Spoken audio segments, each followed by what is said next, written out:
ഹരേ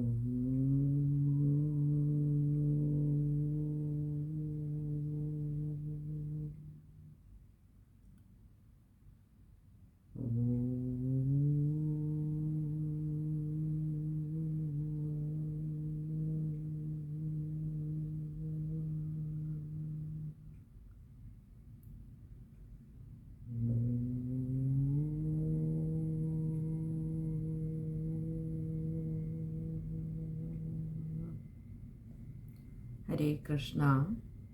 ഇനി നമുക്ക് 6ാമത്തെ ശ്ലോകം നോക്കാം. ത്വൽസേവായ വൈഭവാത് ദുർനിരോധം യുധ്യന്തം തം വത്സരാണാം സഹസ്രം പ്രാപ്തേ കാലേ ത്വത്പദൈകാഗ്ര്യസിദ്ധ്യൈ നക്രാക്രാന്തം ഹസ്തിവര്യം യഥാസ്ത്വം. നമ്മൾ ആ ആനയുടെ കാലിൽ മുതല പിടിച്ചത് വരെയായിരുന്നു നമ്മൾ കണ്ടതല്ലേ, ആ ഗജേന്ദ്രൻ്റെ കാലിൽ. ഇനിയും ഇനിയും അങ്ങനെ ആ പിടിച്ച് കഴിഞ്ഞപ്പോൾ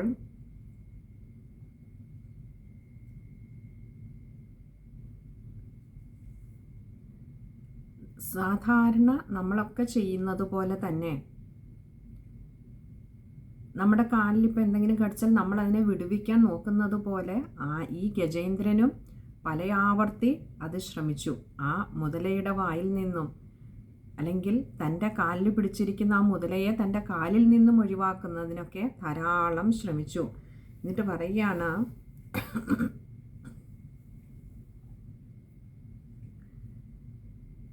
ത്വൽസേവായ വൈഭവാദുർനിരോധം. ത്വൽസേവായ, ഭഗവാനെ അങ്ങയെ സേവ ചെയ്തതിൻ്റെ ഒരു മഹത്വം. വൈഭവാത് ദുർനിരോധം, വൈഭവാത് ദുർനിരോധം, ഇങ്ങനെ 2 വാക്കുകൾ ചേരുന്നതാണ് വൈഭവാത് ദുർനിരോധം. വൈഭവാത്, അതിൻ്റെ ആ ഒരു മാഹാത്മ്യം, ആ ഒരു വൈഭവം കൊണ്ട് തന്നെ ഭഗവാനെ എത്രയോ കാലം മനസ്സ് പൂർണ്ണമായി അങ്ങയിൽ അർപ്പിച്ച് അങ്ങയെ സേവ ചെയ്തിരുന്നവനാണ് ആ ഇന്ദ്രദ്യുമ്ന രാജാവ്. അതുകൊണ്ട് തന്നെ ആ ഒരു വൈഭവം, ആ ഒരു മഹത്വം, ആ ഒരു സംസ്കാരം, ആ ഒരു സമ്പ്രദായം തൻ്റെ ഉള്ളിൽ ഇപ്പോഴും കിടക്കുന്നു ആ ഗജേന്ദ്രന്. അതിൻ്റെ ആ ഒരു വൈഭവം കൊണ്ട് ദുർനിരോധം,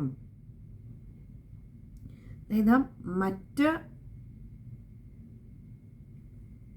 യാതൊരു തരത്തിലും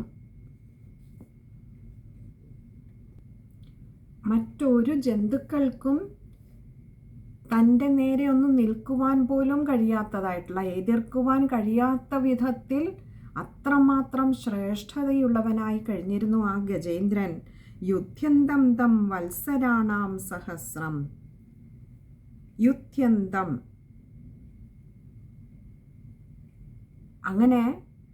അങ്ങനെയുള്ള ആ ഗജേന്ദ്രൻ, നോക്കൂ, ആ കാട്ടിലെ എത്രയോ വന്യമൃഗങ്ങളുണ്ട്. പക്ഷെ അവയ്ക്കൊന്നും ഒന്ന് നേരെ നിൽക്കുവാൻ പോലും കഴിയുമായിരുന്നില്ല അങ്ങയിലുള്ള ഈ ഒരു സേവ കാരണം, അങ്ങയുടെ സേവ കാരണം നേടിയെടുത്ത ആ ഭഗവത് മാഹാത്മ്യം, ആ ഒരു മഹത്വം, ആ ഒരു വൈഭവം കൊണ്ട് ആ ഒരു ശ്രേഷ്ഠത ഈ ആനയ്ക്ക് വന്നിരുന്നു ഈ ജന്മത്തിലും. അങ്ങനെ മറ്റാരാലും തോൽപ്പിക്കപ്പെടാൻ കഴിയാതെയിരുന്ന ആ ഗജേന്ദ്രൻ്റെ കാലിൽ പക്ഷെ ഇപ്പം മുതല പിടിച്ചപ്പോൾ യുധ്യന്തം തം വത്സരാണാം സഹസ്രം, ആ മുതലയോട് യുധ്യന്തം, എതിർക്കേണ്ടി വന്നത്, ഇവിടെ യുദ്ധം ചെയ്യുക എന്ന അർത്ഥത്തിലല്ല, അതായത് തൻ്റെ സ്വയരക്ഷയ്ക്ക് വേണ്ടി എതിർത്ത് നിൽക്കേണ്ടി വന്നത്, ആ ആനയ്ക്ക് എതിർത്ത് നിൽക്കേണ്ടി വന്നത് വത്സരാണാം സഹസ്രം, 1000 സംവത്സരങ്ങളായിരുന്നു.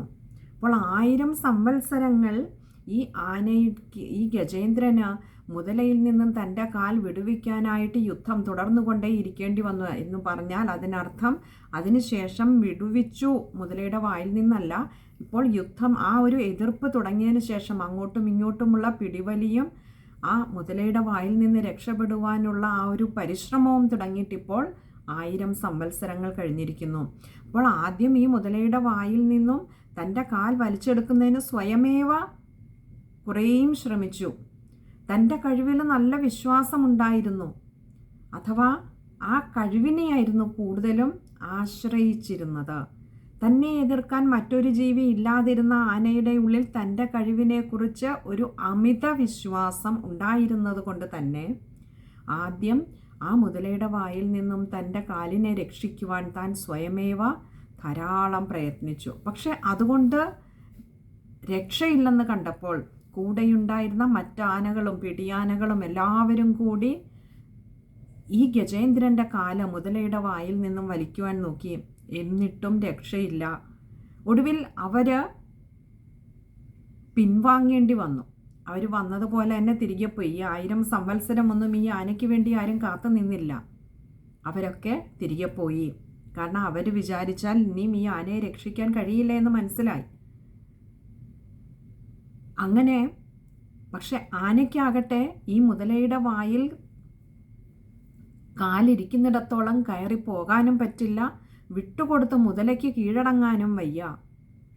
അതുകൊണ്ട് തന്നെ ഈ ആനയ്ക്ക് മുതലയുമായിട്ടുള്ള ആ ഒരു യുദ്ധം അഥവാ ആ ഒരു അങ്ങോട്ടും ഇങ്ങോട്ടുമുള്ള പിടിവലി അങ്ങനെ 1000 സംവത്സരങ്ങളായി ഇപ്പോൾ തുടർന്നുകൊണ്ടേയിരിക്കുകയാണ്. എന്നിട്ടോ പ്രാപ്തേ കാലേ ത്വത്പദൈകാഗ്രസിദ്ധ്യൈ. പ്രാപ്തേ കാലേ കാലം എത്തിച്ചേർന്നപ്പോൾ ത്വത്പദൈകാഗ്രസിദ്ധ്യൈ ത്വത്പദ ഏകാഗ്രസിദ്ധ്യൈ അങ്ങയുടെ പാദങ്ങളിൽ ആ ഒരു ഏകാഗ്രസിദ്ധിക്ക് വേണ്ടി അഥവാ ഏകാഗ്ര ഭക്തി വരുത്തുന്നതിന് വേണ്ടി ഇനിയിപ്പോൾ തൻ്റെ കഴിവിലുള്ള തൻ്റെ കഴിവുകൊണ്ട് ഈ മുതലയുടെ വായിൽ നിന്ന് രക്ഷപ്പെടാൻ കഴിയില്ല എന്ന് മനസ്സിലാക്കിയപ്പോൾ ഇനി ആ ഭഗവാനെ ആശ്രയിക്കുക മാത്രമേ നിർവാഹമുള്ളൂ എന്ന് ഉറപ്പായി. ആ ഭഗവാനെങ്കിലേക്ക് മനസ്സിനെ ഒന്ന് ഉറപ്പിച്ച് നിർത്തുന്നതിന് മുൻപ് തന്നെ ആ ഒരു ആധ്യാത്മിക സംസ്കാരം ഉള്ളിലുള്ളത് കൊണ്ട് തന്നെ തൻ്റെ കഴിവിൻ്റെ പരമാവധി താൻ ശ്രമിച്ചു. തനിക്കിനിയും രക്ഷ നേടാനാവില്ല ഈ മുതലയുടെ വായിൽ നിന്നും എന്ന് ഉറപ്പ് വന്നപ്പോൾ ഇനിയും തന്നെ രക്ഷിക്കാൻ കഴിയുന്ന ആ ഏകമായ ശക്തി തൻ്റെ കൂടെയുള്ളവരൊക്കെ എത്രയോ കാലങ്ങൾക്ക് മുമ്പേ തിരികെ പോയിരിക്കുന്നു. അവർക്കും തന്നെ ഈ മുതലയുടെ വായിൽ നിന്ന് രക്ഷിക്കുവാൻ കഴിയില്ല. കഴിയുന്നതിനെയും ഭഗവാന് മാത്രമാണെന്ന് തിരിച്ചറിഞ്ഞപ്പോൾ ആ ഭഗവാനിങ്കിലേക്ക് മനസ്സിനെ ഉറപ്പിക്കുന്നതിന് വേണ്ടി നോക്കൂ, ഭഗവാനിങ്കിലേക്ക് മനസ്സിനെ ചേർക്കുന്നതിന് പോലും പ്രാപ്തേ കാലേ അതിനും ഒരു സമയം നിശ്ചയിക്കപ്പെട്ടിട്ടുണ്ട്. ആ കാലം എത്തിയാൽ മാത്രമേ നമുക്ക് ഭഗവത് വിചാരം ഉണ്ടാവുകയുള്ളൂ. അതുവരെ നമ്മുടെ കഴിവിൽ നമ്മളെ കൊണ്ടെല്ലാം കഴിയുമെന്നുള്ള ഒരു അബദ്ധധാരണയിൽ നമ്മളങ്ങനെ വിഹരിക്കുകയാണ്. എത്ര ആപത്തിൽ ചെന്ന് പെട്ടാലും നമ്മളാരും ഒന്നും പഠിക്കുന്നില്ല. ഒടുവിൽ ഈ ഗജേന്ദ്രനെ പോലെ ഈ ഗജേന്ദ്രൻ്റെ കഥ എന്ന് പറയുന്നത് ഇത് നമ്മുടെ ഓരോരുത്തരുടെയും ജീവിത കഥയാണ്. നമ്മളുമൊക്കെ അങ്ങനെയാണ്. നമ്മുടെ ചുറ്റിനുമുള്ള ആനകളിൽ, നമ്മുടെ സ്വന്തം കഴിവിൽ, നമ്മുടെ ആൾബലത്തിൽ, നമ്മുടെ സമ്പദ് ബലത്തിൽ ഒക്കെ വല്ലാതെ നമുക്ക് എന്തും ചെയ്യാൻ കഴിയും, ഈശ്വരനൊഴികെ എല്ലാം നമ്മുടെ കൂടെ ഉണ്ട് എന്നൊരു അബദ്ധധാരണയിൽ സഞ്ചരിക്കുന്ന നമ്മൾ ഒരു കാലം വരും ആപത്ത് മുതലയുടെ രൂപത്തിൽ വരുന്നത്. ഏറെ പണിപ്പെടേണ്ടി വരും അതിൽ നിന്ന് രക്ഷപ്പെടാൻ. അപ്പോഴും രക്ഷപ്പെടാനാവില്ല. തൻ്റേതെന്ന് താൻ കരുതിയതൊന്നും തനിക്ക് രക്ഷയ്ക്കെത്തില്ല എന്ന് മനസ്സിലാവുമ്പോൾ അതുവരെ തൻ്റേതെന്ന് തന്നോട് ചേർത്ത് വെക്കാതിരുന്ന ആ ഭഗവാനെ അപ്പോൾ വിളിക്കാൻ തുടങ്ങും. നോക്കൂ, അതിനും ഭഗവാന്റെ ഒരു കൃപയുണ്ടാവണം. ഭഗവാൻ നിശ്ചയിക്കണം, ഭഗവാനെ അറിയൂ ആ കാലം എപ്പോഴാണ് എത്തുക എന്ന്. ഇവിടെയും പ്രാപ്തേ കാലേ ആ കാലം എത്തിയപ്പോൾ, സമയം അതിനനുകൂലമായപ്പോൾ, താൻ നേടിയ പുണ്യം മുഴുവൻ ക്ഷയിച്ചു കഴിഞ്ഞപ്പോൾ, തനിക്കിങ്ങനെ ഒരു ആപത്ത് വന്നു ചേർന്നപ്പോൾ വിളിക്കുവാൻ, ആ ഭഗവാനെങ്കിലേക്ക് മനസ്സിനെ ഏകാഗ്രമാക്കുവാൻ സമയമായി എന്ന് ബോധ്യം വന്നപ്പോൾ നക്രാക്രാന്തം ഹസ്തിവര്യം യഥാസ്ത്വം.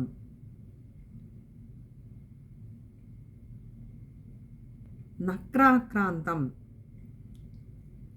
ആ മുതലയുടെ മുൻപിൽ ഇനിയും തനിക്ക് പിടിച്ചു നിൽക്കാനാവില്ല. ഈ 1000 സംവത്സരം അതിനോട് മൽപ്പിടുത്തം നടത്തിക്കൊണ്ടിരുന്ന ആനയുടെ ശക്തിയും ക്ഷയിച്ചു തുടങ്ങിയിരിക്കുന്നു. അപ്പോൾ ഇനി ഈ മുതല തന്നെ കീഴടക്കുമെന്ന് ഉറപ്പു വന്നു. ഹസ്തിവര്യം, ആ ഗജേന്ദ്രൻ, വ്യഥാസ്ത്വം, വ്യഥാഹ ത്വം, ഇങ്ങനെ 2 വാക്കുകൾ ചേരുന്നതാണ് വ്യഥാസ്ത്വം. വളരെയേറെ ദുഃഖിതനായിട്ട് തീർന്നു. കാരണം ഇനിയും മുതല തന്നെ കീഴടക്കുമെന്ന് ഉറപ്പായി.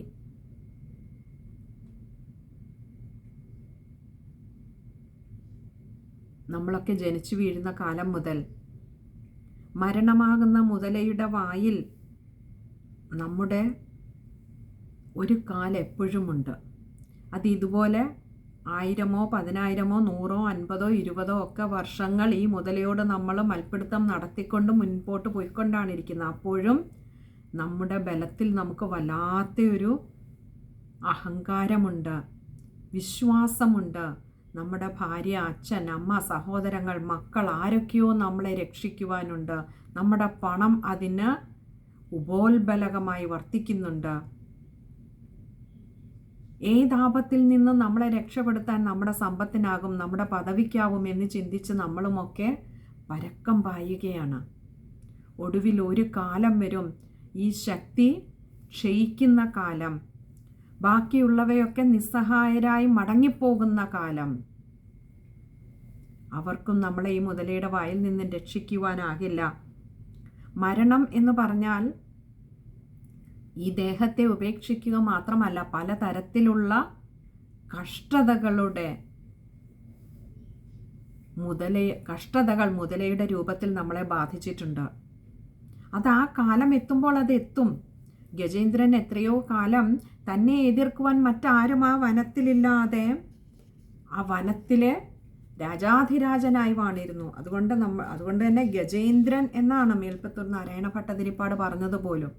അങ്ങനെ വാണിരുന്ന ഗജേന്ദ്രനെയും നോക്കൂ, ഒരു ആനയുടെ മുൻപിൽ, പ്രത്യേകിച്ചും ഗജേന്ദ്രൻ എന്ന് പറയുമ്പോൾ എത്രയോ ശക്തിമാനാണ്. അങ്ങനെയുള്ള ആനയുടെ മുൻപിൽ ആനയെപ്പോലും പിടിച്ചു നിർത്താൻ ആനയുടെ മുൻപിൽ എത്രയോ നിസ്സാരനായ ഒരു മുതലയ്ക്കാകുമെങ്കിൽ ഇതുപോലെയാണ് നമ്മുടെയും ഒക്കെ കാര്യം. വളരെ ചെറിയ ഒരു രോഗാണു മതിയായിരുന്നു 2019 മുതൽ കുറേ കാലം ലോകത്തെ തന്നെ മുൾമുനയിൽ നിർത്തുവാൻ, അല്ലേ? ഈ ലോകത്തിൽ എന്തെല്ലാം തരത്തിലുള്ള ആയുധങ്ങളായിക്കോട്ടെ, നശീകരണ ശേഷിയുള്ളവ എന്തെല്ലാം ഉണ്ട്. വൈദ്യശാസ്ത്രത്തിൻ്റെ മികവ് വേണ്ടതിലേറെ ഉണ്ടായിരുന്നു ലോകത്തിന്. പക്ഷെ ഒരു ചെറിയ അണു, കോവിഡ് എന്ന ചെറിയൊരു വൈറസ് മതിയായിരുന്നു ലോകത്തെ തന്നെ അതിൻ്റെ വിരൽത്തുമ്പിലിട്ട് കറക്കുവാൻ. അവിടെ മനുഷ്യൻ്റെ പണമോ പദവിയോ പ്രതാപമോ ആൾബലമോ ഒന്നും തന്നെയും വൈദ്യശാസ്ത്ര രംഗത്ത് തന്നെ പ്രാഗൽഭ്യം നേടിയവർ പോലും ഈ വൈറസിൻ്റെ മുൻപിൽ നിസ്സഹായരായി നോക്കി നിൽക്കുന്ന കാഴ്ച നമ്മൾ കണ്ടതാണ്. അപ്പോൾ എത്രയോ നിസ്സാരമായ ഒന്ന് മതിയാവും നമ്മളെയൊക്കെ അങ്ങനെ നിശ്ചലരാക്കി തീർക്കുവാൻ. ഈ ആനയ്ക്ക് ആ കുളത്തിൽ നിന്ന് കയറുവാൻ പോലും കഴിഞ്ഞില്ല. ആ താമരപ്പൊയ്കയിൽ അങ്ങനെ സ്റ്റക്കായി നിൽക്കുകയാണിപ്പോൾ. ഇതുപോലെ ജീവിതത്തിൽ വല്ലാതെ ഓടിക്കൊണ്ടിരിക്കുന്ന നമ്മളെ ഒരു നിമിഷം പിടിച്ചു നിർത്താൻ വലിപ്പം കൊണ്ട് വളരെ ചെറുതായ ഒന്ന് മതിയാകുമെന്ന തിരിച്ചറിവ് കോവിഡ് എന്ന വൈറസ് നമുക്ക് കാണിച്ചു തന്നു. ഇനിയും ആത്മീയമായ പാതയിൽ സഞ്ചരിക്കുന്നവർക്ക് ഗജേന്ദ്രനെ ഒരു മുതല പിടിച്ചു നിർത്തിയ കഥയിലൂടെ നമുക്ക് കാണിച്ചു തരുന്നു. നമ്മുടേതെന്ന് നമ്മൾ കരുതുന്ന ശക്തികളൊക്കെയും നിസ്സാരമാണ്. നമ്മുടെ കൂടെ പുണ്യത്തിൻ്റെ ഒരു പ്രയാണമുള്ളപ്പോൾ ആ പുണ്യം ക്ഷയിക്കുന്നത് വരെ ഇതൊക്കെ ഒരു പക്ഷെ വർദ്ധിച്ചേക്കാം. പക്ഷെ ഒരു കാലം വരും, പുണ്യത്തിനും അറുതി വരുന്ന ഒരു കാലം. അന്ന് ആ ഈശ്വരനിലേക്ക് മനസ്സിനെ ചേർത്ത് വെക്കാൻ, മനസ്സിനെ ഉറപ്പിക്കാൻ, പൂർവജന്മത്തിൽ നിന്നും ആർജിച്ച ആത്മീയമായ ഒരു സംസ്കാരം കൂടി ഇല്ലാതെ വന്നാൽ പിന്നെ ശത്രുവിനെ കീഴടക്കുക എളുപ്പമാണ്. ശത്രു എന്നത് ഇതേപോലെ ചെറിയൊരു അണുവിൻ്റെ രൂപത്തിലാവാം, മറ്റേതെങ്കിലുമൊക്കെ രൂപത്തിൽ വരുന്ന കഷ്ടതകളാകാം. അവയുടെയൊക്കെ മുൻപിൽ നിസ്സഹായരായി തോറ്റു നിൽക്കേണ്ട ഒരവസ്ഥ നമുക്ക് വരും. അവിടെ നമ്മുടെ ഭാര്യയോ ഭർത്താവോ മക്കളോ കുടുംബമോ അല്ലെങ്കിൽ ബന്ധുക്കളോ രാഷ്ട്രീയമായ പദവികളോ അത്യുന്നതങ്ങളിലുള്ള പിടിപാടോ സാമ്പത്തികമായ ഭദ്രതയോ ഒന്നും നമ്മളെ രക്ഷിക്കുവാനുണ്ടാകില്ല. ഈശ്വരൻ എന്ന ഒരു ശക്തിക്ക് മാത്രമേ നമ്മളെ ഏത് കഷ്ടത്തിൽ നിന്നും കരകയറ്റുവാൻ കഴിയുകയുള്ളൂ. ഇവിടെ ഈ ഗജേന്ദ്രന് തൻ്റെ പുണ്യമൊക്കെ ക്ഷയിച്ചിട്ട് ഇപ്പോൾ ആ ഭഗവാനിങ്കലേക്ക് മനസ്സിനെ ചേർക്കണം, അതിനുള്ള സമയമായിരിക്കുന്നു. ഇനിയും തൻ്റെ ശക്തിയൊക്കെ ചോർന്നു പോയിരിക്കുന്നു. 1000 വർഷങ്ങൾ മുതലയ്ക്ക് മുൻപിൽ പിടിച്ചു നിൽക്കുവാൻ, മുതലയെ തോൽപ്പിക്കുവാൻ തൻ്റെ ശക്തിയൊക്കെ താൻ വിനിയോഗിച്ചു. ഇന്ന് അതിനും ക്ഷയം വന്നിരിക്കുന്നു. അതുകൊണ്ട് തന്നെ ഇനിയും ആ ഭഗവാനെ ആശ്രയിക്കുക മാത്രമാണ് തൻ്റെ മുൻപിലുള്ള വഴിയെന്ന് ഗജേന്ദ്രൻ തിരിച്ചറിഞ്ഞു.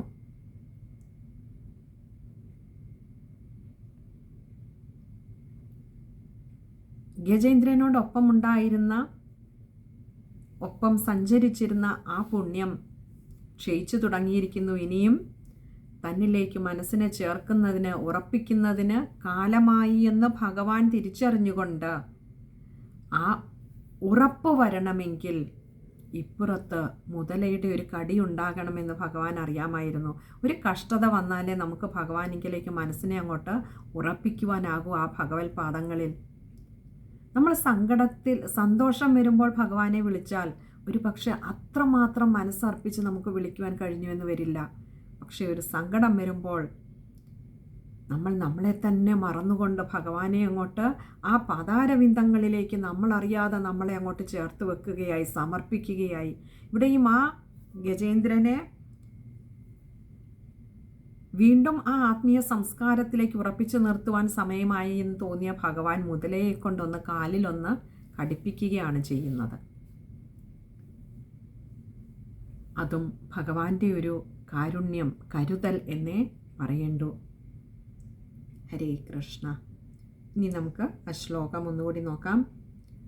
ത്വത്സേവായ വൈഭവാത് ദുർനിരോധം യുധ്യന്തം തം വത്സരാണാം സഹസ്രം പ്രാപ്തേ കാലേ ത്വത്പദൈകാഗ്ര്യസിദ്ധ്യൈ നക്രാക്രാന്തം ഹസ്തിവര്യം യഥാസ്ത്വം. ഇനി ആ ശ്ലോകം വായിക്കുമ്പോൾ ശ്രദ്ധിക്കേണ്ട കാര്യങ്ങൾ: വൈഭവാത് ദുർനിരോധം. അവിടെ വൈഭവാത് ദുർനിരോധമാണ് പദം പിരിക്കേണ്ട ദാ കൂട്ടക്ഷരമാണ്. അപ്പോൾ അത് കട്ടിയിൽ വായിക്കാൻ ശ്രമിക്കുക. പിന്നെ അടുത്തത്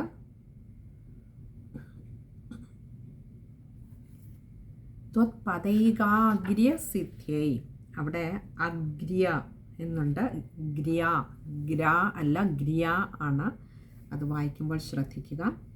ബാക്കി എളുപ്പമുള്ള വാക്കുകളാണ്.